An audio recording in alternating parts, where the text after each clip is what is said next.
Welcome to the Executive Coaching Podcast, where Executive Coach Alicia Cowan will discuss leadership topics and coaching solutions to tackle the most difficult problems that keep you from leading your team to success.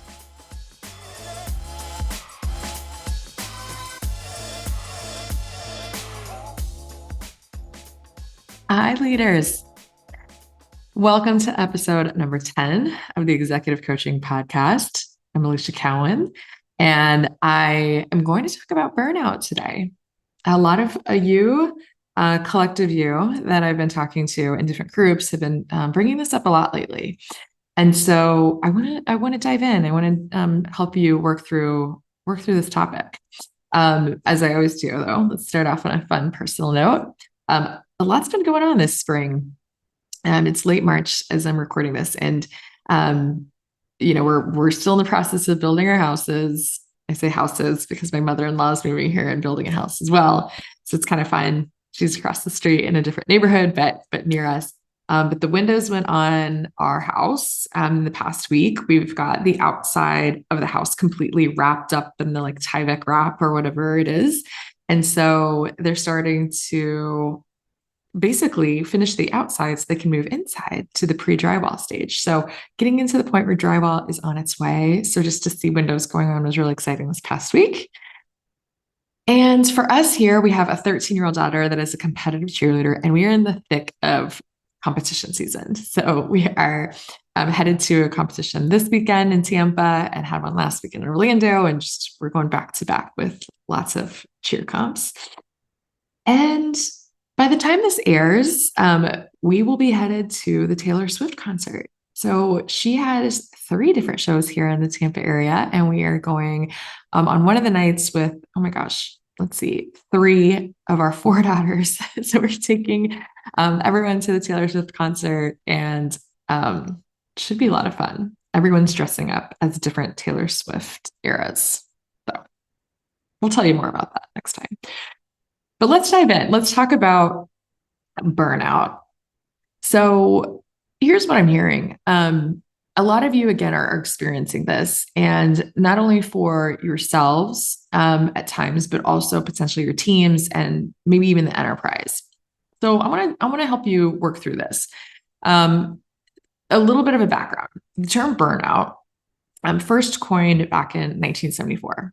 A psychologist named Herbert Freudenberger, hopefully I'm not slaughtering that, coined the phrase, and simply put, it means that it's a place of exhaustion, and it can be mental and or physical, and it's the direct result of prolonged stress. There's considered 3 just primary types of burnout, being overworked, which I think is probably the most common one that we hear about in regards to the workplace, being under-challenged, so underutilized, and neglect. It's being neglected. So those are major ones, but there's also other types. There's social burnout, which again, primarily affecting those that are labeled introverts. Burnout related to a chronic illness and having to live through that over long periods of time. And then the third, which I think is what we're all feeling right now, is burnout associated with the COVID-19 pandemic.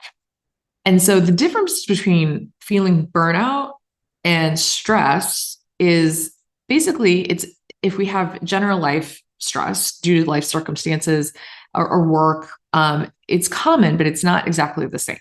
And the primary difference is that those experiencing burnout may feel and find it really difficult to feel after, addressing it or maybe trying some different tactics to feel if their stress has subsided.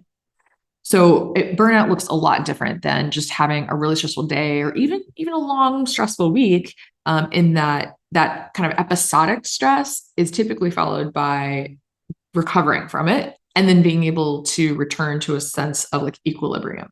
So again, a lot of times I think we use the term burnout in a lot of ways that when we're feeling stressed or we're feeling a little bit overwhelmed, we automatically go to that extreme where it's burnout. But burnout really, again, it's where you may have some stress, you may be facing a difficult situation. And again, it may be a day over a long period of time, but after some rest and recovery, if you still feel like I cannot shake myself out of this. I can't come out of it. That's what we mean when we say burnout versus stress. So a lot of times, again, like I think we intertwine the use of that word a lot. So why am I talking about this today? Well, again, I think, and again, it's my theory, I think we're coming out of what are transitioning out of whatever we want to call it, this post-COVID phase, and we're tired. We're feeling tired, and we are feeling a little bit burnt out on it as a general society. And I think as executives, I think, again, I'm hearing from you that you're feeling burnout yourself, and you're feeling this heaviness yourself. You're feeling unsure about your direct leadership team and how they're doing. You're worried that they are burnout. And you're also feeling that enterprise wide that there may be some burnout, but you're not sure. Again, you're confused, maybe like, how do I address enterprise wide burnout, right? It's a lot to tackle. And especially if you're feeling burnout yourself, you feel it in your direct team, and then you feel the whole enterprise, right? It can feel a lot to handle. So let's talk a little bit about it, right? We're going to dive in. And after this, I think that hopefully you'll have some perspective around maybe at least identifying some of the signs, maybe some like tips and tools on questions you can ask or ways to kind of figure out if there are signs of burnout in your team and your enterprise, and then a couple of things on how to handle it. Okay. So how do we look and discover signs of burnout? So here's some potential signs of potentially how people may look if they are burnt out, or signs that you may be feeling burnout yourself. So one, people who are burnout may start to feel hopeless about their work environment. Two, they may just dread about going to work or anything surrounding work. Three, they may feel as if they're drowning and underwater and barely able to kind of keep their heads up. Four, they may develop a really short temper, short fuse, be like emotionally just on the edge all the time, or maybe even sadness. Five, they may experience signs of depression. Six, may have trouble sleeping. And then seven, may fantasize about leaving their jobs. And this is due to escaping. They feel helpless and they don't really see any other way out but to leave. So I've seen this again in talking to my clients, and a lot of people, of course, supporting people in a service-based area of the business, right? So I think what I hear that's happening out there is not only are we seeing burnout in our teams, but we're also seeing it in our customers.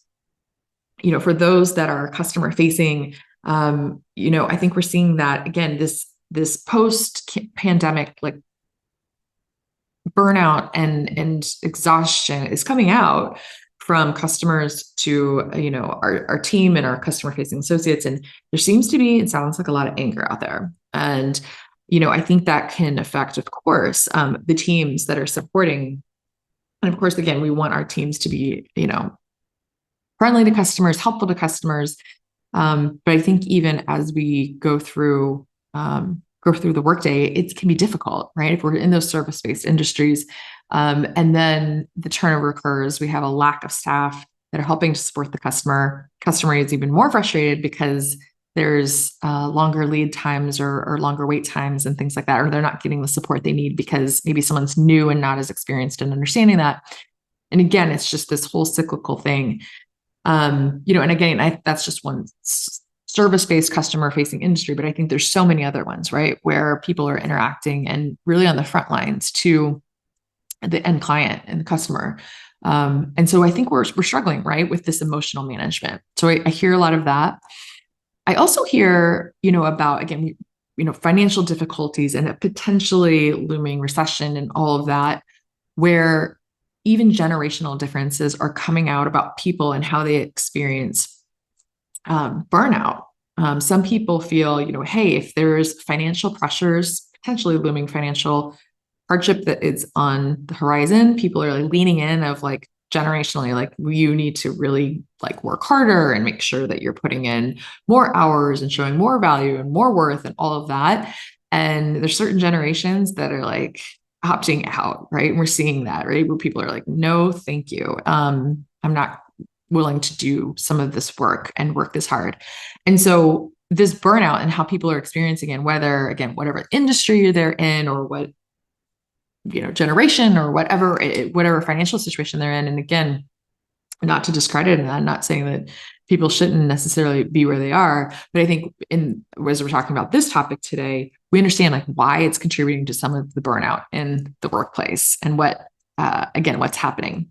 So again, those are some of the signs, and there are also 12 stages of burnout. So again, these are what you can go through if you're experiencing burnout, just some of the different stages. And again, same psychologist went through and proposed 12 different stages of burnout, from the first signs to more severe outcomes. And so these haven't been formally studied, but they're often cited as a part of the work that he's produced. So these are the 12 stages.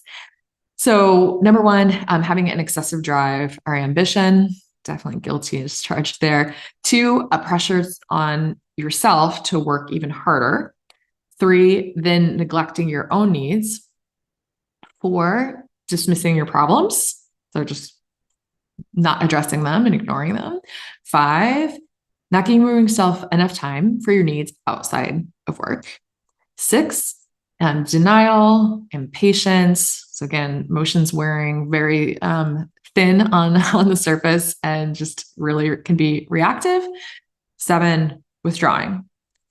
8, seeing major behavioral changes. So including that impatience or even aggression. So again, it's escalating. 9, detaching from reality. So just kind of withdrawing and not even wanting to deal with reality. 10, inner emptiness or anxiety. 11, depression. And 12 is the last one that's just a complete mental or physical collapse. Okay. And I think we see that last one. And I think that's generally where then we start to work backwards, right? Where we've heard a lot of situations where leaders have just completely declined and ended up with, in hospital or heart attacks or right. And it manifests itself to the way where it's so extreme, where it physically manifests and shows up in that way. So again, those are the different phases. And so if you're starting to, again, either self-identify or see those in your team, you're thinking, okay, what do I do? What do I do about this? And how do I address it? So let's talk about what we do. So the big thing is we can think about ourselves and our teams and our enterprise-wide organization in the same bucket, right? And we want to keep it really simple. We want to ask the right questions regarding burnout, and we don't want to ignore, again, any of these signs or these phases that we've discussed. We want to make sure that we're addressing it. And part of that is just pausing and recognizing that, again, I've heard from a lot of leaders, like, I think my team might be burnout. I might be feeling burnout. The enterprise feels a little bit burnout. And recognizing that and pausing, and rather than continuing to do what you're doing, take a pause and start to pick and some really good questions to ask, and starting with yourself, as executives, because you're responsible and leading such a large amount of people in a large enterprise and a large team, you have to start with yourself and really listen to the signs of how you're feeling and ask yourself some really good questions about what your needs are, what your priorities are, and just what you need for some self-care, right? And I know easier said than done. There's so much there's so many demands. And I think, this work though is so necessary for you and, just to take care of yourself, because otherwise, again, you can't take care of your team and enterprise. So starting there, but then asking and finding some really good questions to ask of your leaders. And it can be super simple. And again, if you want to Google it, trust me, there's a ton of questions and surveys that have been done by so many organizations and so much you can find out there. But at its core, I think just really simply, you can ask people about how they're feeling and what their workload is like and what their team's workload is like and how they're doing in terms of taking care of themselves or their obligations outside of work and what that balance looks like, and just some simple questions, and not feeling like you need to overthink it or over engineer it. Again, because you're an executive, because you're a leader of the company, and right, you have a lot of that responsibility. Sometimes they may not tell you right outright. So I think sometimes the wording of the question and the type of question is going to be really important, but to show why you're asking and to show that you really care and you're invested in their well-being and their balance is super important. And so just leading with that intention, at first they might not be forthcoming with all that information, but the more that you can really listen and ask the right questions and listen, I think it's going to be really powerful. And then for the enterprise, like asking the right questions might look like, again, as you're talking to your leaders and you're getting that pulse, it might be a broader enterprise-wide survey regarding some of the wellness questions or work-life balance or some of those questions around engagement that may not be within your typical engagement survey. So, just getting a pulse of the organization. So step one, just asking questions of yourself, your team, your enterprise. And then number two, listening. So I know I touched on that a little bit in topic one, but there is really listening to the answers. And again, if it's yourself, knowing how to address those needs. I had a client that really worked through preventing her own burnout, and she was an executive that had just worked really hard to get to where she was, and she had achieved a level of success and title and all that she just aspired to for a really long time. But she knew that the pace was not sustainable for the next role that she was going to take on. And so she really, we worked together and asked a lot of the important questions and then listened to what those needs are. They're not going to be the same for everybody. And so some examples for her were finding and exploring her hobbies outside of work. She loved tennis, so started playing tennis again.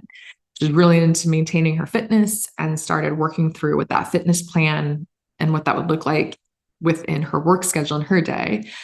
She got some help. She got some help at home to help support her in her new role, and knowing that she couldn't take on the same things at home that she was before. And so she really found some professionals to help her.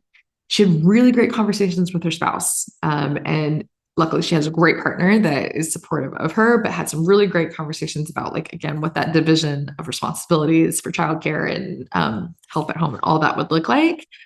She really planned for fun. And it was just something that she needed for herself, was to have some fun. So a lot of that involved some personal travel and having some fun with her family. So I say that to say she asked the right questions to start off with, and really just listen to what her own needs were. She wasn't listening to outside influences about what other people tell her what was needed or to say. What they had done for themselves. She was really clear on what she needed. And so that type of work was really powerful for her to get to that point.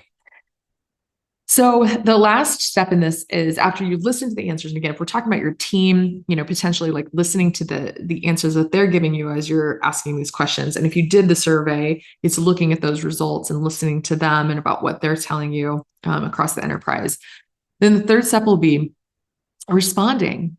Right. And I think, again, this will look different for all the different groups that you're addressing and talking through, but listening to yourself, as my client did, responding to what her needs are, your team and their direct report team, and seeing what's possible and what their needs are and whether or not you can address them or not. And then the enterprise. And again, you'll probably have to take some partners with your direct report team about what changes you can make in the enterprise and what could be immediate, what could be short-term, what could be long-term. Some things that, again, I've heard clients working through after doing some of these surveys with their teams. Sometimes some of the solutions are around taking more time off. Again, we saw this with some big organizations where they had completely shut down weeks of operation, or maybe just given days or additional days here or there. Sometimes it's just doing it with the individual. Some people are not taking their time off, especially those that are working from home. So they feel like they don't necessarily need as much time away, but they really do need a break. So it depends on the situation, but potentially it's looking at time away from work and giving a mental break. Others, encouraging some of the wellness programs. So there's a lot of great things that are happening out there in the wellness space, whether encouragement of hobbies, talking about health, mental health, meditation, food, fitness, sleep, all of that. There's some really great programs that are happening that we know that what's happening outside of the workplace absolutely impacts inside of the workplace. So encouraging these wellness programs can be amazing and helpful. Sometimes I've heard things, of course, associate programs where, they can go and seek professional help if they need to talk to someone outside of the workplace that can support them. And a lot of times what I hear about is helping to manage the workload. So as an executive, you absolutely have power over what the work looks like. And so you can think about, again, short-term, long-term, immediate changes and working through prioritization, what to say yes to, what to say no to. You can also put into place programs where people can, learn to ask for help and support across the organization with work and how to put into place some really streamlined processes. Talking about setting boundaries, right? We've heard a lot about that in the workplace where people are giving space for no meeting days, allowing people to know what to set boundaries around, putting into place very clear lunch breaks and things like that, where people are dedicated to work, or to eat and not work, or to take a break, to make mental break away from the desk. Maybe it's a situation where we're blocking time for certain types of work to take place. So again, there's so much there and so many different options that you have. And again, totally Googleable. Definitely. I've heard so many great things that are happening, but again, I think that's a really simple way to think about it. And I know that it's very complex in terms of practice. But really that's the summary of it, really, of asking, listening, responding, and figuring out what the right move is. And a lot of leaders are trying to figure this out. So you're not alone. I think we're all here in this post-pandemic world of trying to figure out what makes sense. And I would encourage you to, of those intuitions that you have, the wondering, am I feeling burnout? Is my team burnout? The enterprise burnout? Probably aren't off. And so I think I encourage you, don't be afraid to ask. Don't be afraid to start talking about it and exploring what options are available. There's not a one size fits all solution. What's happening for your team, for yourself, for your company is not necessarily going to be what's happening in other parts of the world. So it's important. It's important to figure out what's going to work for you. I've talked to lots of different clients about this work. I've worked on, trying to make sure that we're super connected and talking to their leaders and their organizations and getting them some tools to utilize within the workspace. So if you need help with this, as always, I'm more than happy to help. And if you know someone that does, please forward this message to them. So burnout is so common right now and really can severely impact the way that our work and our relationships are approached. But there's so many different options for managing and preventing burnout for yourself, for your team, for your companies. So if you need help with this, let me know. So happy to help you with this. If you need help, I'm at aliciacowancoaching.com. That's ELISIAKEOWN coaching.com. And thank you so much for listening. I am so happy, as always, to share any sort of message that can help you. And so appreciate you. Have a great day. Talk to you soon. Thanks. Bye.